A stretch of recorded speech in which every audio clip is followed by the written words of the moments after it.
છે કે ખજૂરભાઈ કે મીડિયાની સામે આવે અને એમની સાથે ચર્ચાને સંવાદ કરે અને બોલીને મારા સામે એકવાર બેસાડો અને હું એને કહીશ, પછી તો હું મારી ભાષામાં કહીશ તને.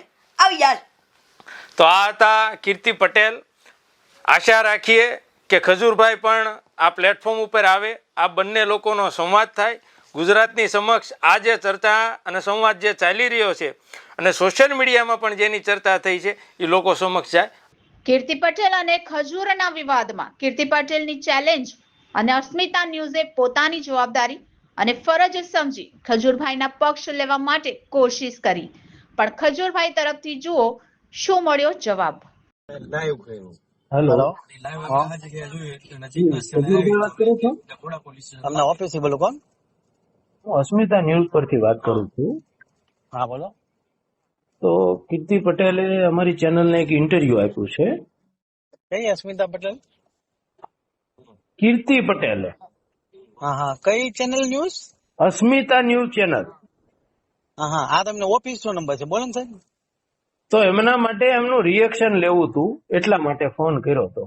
ના સાહેબ, હવે એવા જેનું લેવલ જ ન હોય એવા લોકોનું રિએક્શન કોણ આપે, તમે કહો તો સાહેબ.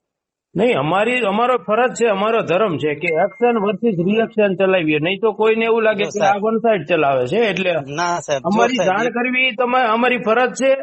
અમને તમને જગ્યા આપવી, તમને એમનો જેટલો ટાઈમ આપ્યો હોય એને જે નિવેદનો કર્યા હોય એ તમને બતાવવા કે આ નિવેદનો એમના છે, તમારું શું નિવેદન છે એ લેવું અમારી ફરજ છે. પછી તમે આપો ના આપો એ તમારી મરજીની વાત છે. જો સાહેબ, પેલી વસ્તુ તો કેવું છે, આ સાહેબ ની ઓફિસ નો નંબર છે અને છે ને નિવેદન હંમેશા છે ને સારા લેવલના સારા માણસોના, જેનાથી સમાજ બગડતો હોય ને એવા લોકોના પ્રતિષ્ઠિત ન્યૂઝ વાળાને નિવેદન લેવાના જ હોય સાહેબ.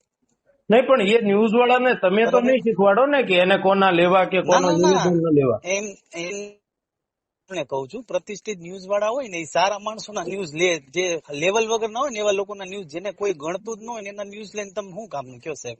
એવું નથી, વ્યક્તિ છે, પછી એને અમે જજ ના કરી શકીએ. હા, એ તમે તમારી વાત 100% સાચી. બરાબર. એટલે અમે તો પેલાની જેવું છે કે તમને વન સાઇડેડ ચલાવ્યું હોય, કાલ સવારે તમારા ફોલોવર્સ ચાહકો હોય એને એમ થાય કે આ ન્યૂઝ ઉપર આનું ચાલ્યું તો તમારું ચાલવું જોઈએ. એટલા માટે અમે તમારો સંપર્ક કર્યો છે. તમારે આપવું ન આપવું એ તમારી મરજીની વાત છે. જો સાહેબ છે ને આજે માનહાનિ નો દાવો કરશે ને એટલે સાહેબ બધી જે દૂધ છે ને પાણી થઈ જશે સાહેબ. એટલે આજ સાંજે 6 વાગ્યાની રાહ જો, એટલે હમણાં બધી ખબર પડશે સાહેબ. ઠીક છે? ઓકે.